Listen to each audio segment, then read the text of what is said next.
napapasalamat po ako kay Lord kasi this is the message po sa akin ng araw na ito. Kasi nataon po ang aking kapanganakan sa Sunday Fellowship at saka unang linggo pa po ng May. Kaya, sobrang thankful po ako sa kanya. Mayroon po akong Bible verse, pero humingi po ako ng permiso kay Pastor kasi sabi ko, isusulat po kasi pagdating ko dito sa harap, talagang mawag ako. Kaya papasahin ko na lang po. Ito po ay naaangkop sa isang dalawang tao.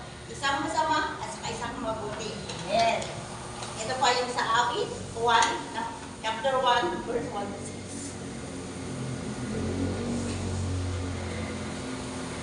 Let is the man that worketh not in the counsel of the ungodly, nor stand in the way of sinners, nor sitteth in the seat of the scornful, but his delight is the law of the Lord, and his law does he meditate day and night.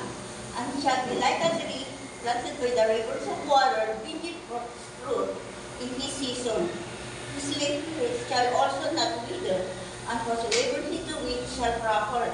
The ungodly are not so, but like are the tempest, the wind driveth away.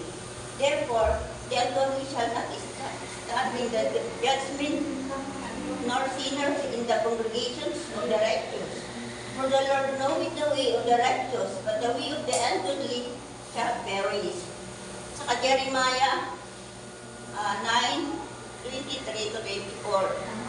Ang sabi ni Yahweh, huwag ipagmayabang ng matatalino ang kanyang kalulungan, unang malakas ang kanyang lakas na saglat, hindi nang mayaman ang kanyang kayamanan. Kung may nais magmalaki, ang ipagmalaki niya ay ang pagkakilala at pagkunawa sa akin, sapagkat ang aking pag-ibig ay hindi nagbabago, makasalungan at matubid ang mga ginagawa ko. Ako si Yahweh ang nagsasabi nito. Roma 12:8, magpalakas ng loob ang may kaloob sa pagpalakas ng loob. Kung pagbibigay ang inyong kaloob, magbigay kayo ng buong puso. Kung pamumuno naman, mamuno kayo ng buong sikap.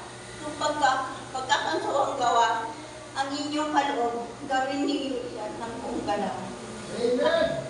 Kaya nga po, bagamat madalang o bibihira po ako mag-testimony, subalit ipinagmamalaki ko ang bukod tanging kaloob sa akin ng Panginoong Diyos.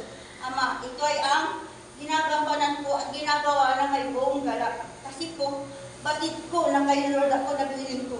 At ito rin po ang natanggap kong certificate of appreciation na ginawa sa akin ng ating butihing pastor at pastora dito sa ating church.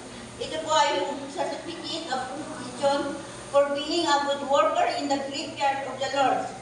Keep growing and be a channel of blessing to everyone. Kasi po, ang buhay natin ay walang kasgaruduhan. Hindi natin alam kung ano mangyayari bukas. Hindi natin alam kung anong nakatadhanan sa atin. Tanging Diyos lamang ang nakakalam. Kaya huwag natin ilayo ang sarili natin sa Kanya. Bagkus, araw-araw tayong manalangin at maniwala sa Kanya. Amen.